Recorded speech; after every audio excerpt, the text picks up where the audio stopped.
कौन थी वो औरत जिसने मोदी नगर हाईवे पर रमेश से लिफ्ट मांगी थी।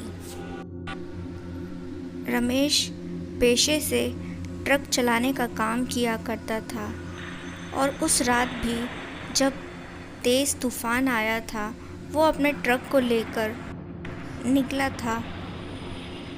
वो और उसका सहायक बड़े ही बातूनी थे, दोनों बहुत बातें कर रहे थे और तभी जो है अचानक से ही उन्होंने देखा कि बीच रोड पर एक औरत जो है लिफ्ट मांग रही थी। तो यहाँ पर सहायक ने कहा, अरे वो देखो लड़की लिफ्ट मांग रही है। तो यहाँ पर रमेश ने कहा, ये तो मुझे भी दिखाई दे रहा है। और तभी जो है रमेश अपने ट्रक को वहीं पर रोक देता है। दोनों जो है उस लड़की के पास पहुंचते हैं। तो वो लड़की ने कहा, प्लीज़ मुझे लिफ्ट दे दो, मुझे थोड़ी दूर तक जाना है।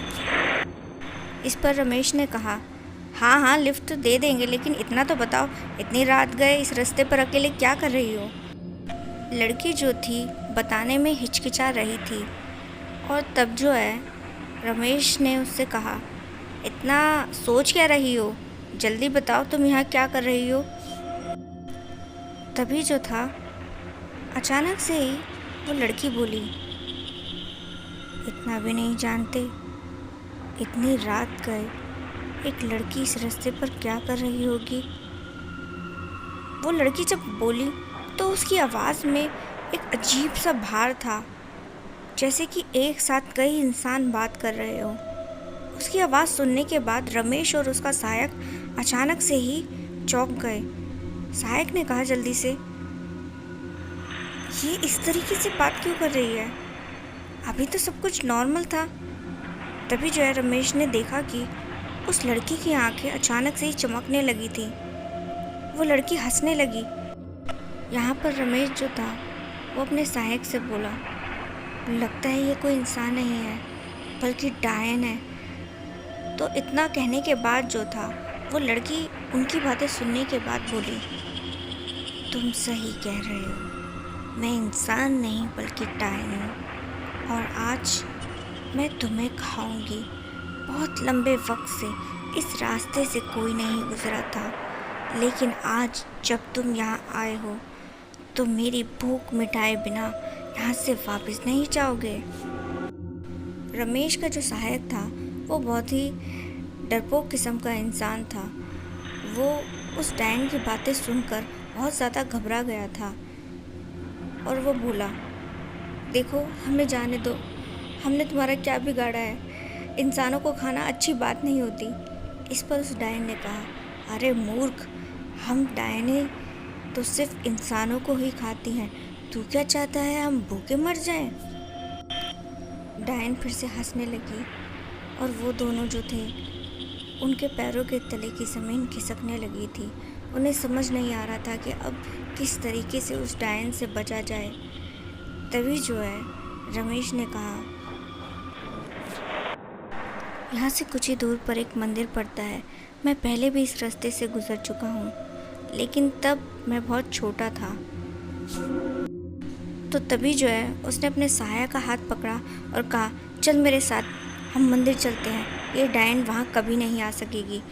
डायन थी वो बोली, ऐसे कैसे तुम मंदिर जा सकते हो, पहले मैं तुम्हें खाऊंगी। तो तभी जो है वो डायन उनकी ओर बढ़ने लगी और वो दोनों जो थे जल्दी से वहाँ से भागते हैं। डायन भी जो थी उनके पीछे भागने लगी।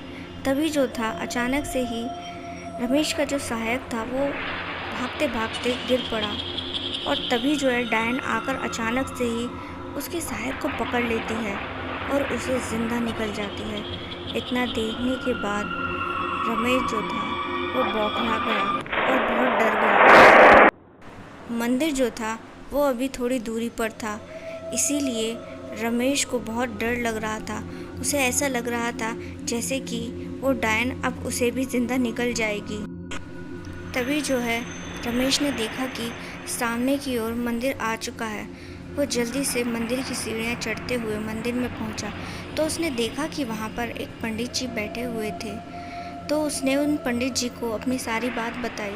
पंडित जी ने कहा, बेटा तू चिंता मत कर, वो दुष्ट डायन कभी भी इस मंदिर के अंदर नहीं आ सकती, तो बेफिक्र होकर यहाँ पर रहे।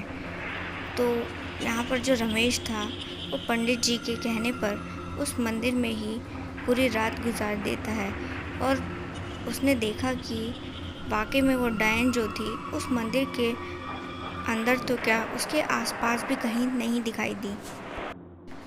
और फिर जब सुबह हुई तो रमेश जो था अपने ट्रक तक पहुंचा तो देखा कि वहाँ पर जो है उसके दोस्त की लाश पड़ी हुई थी।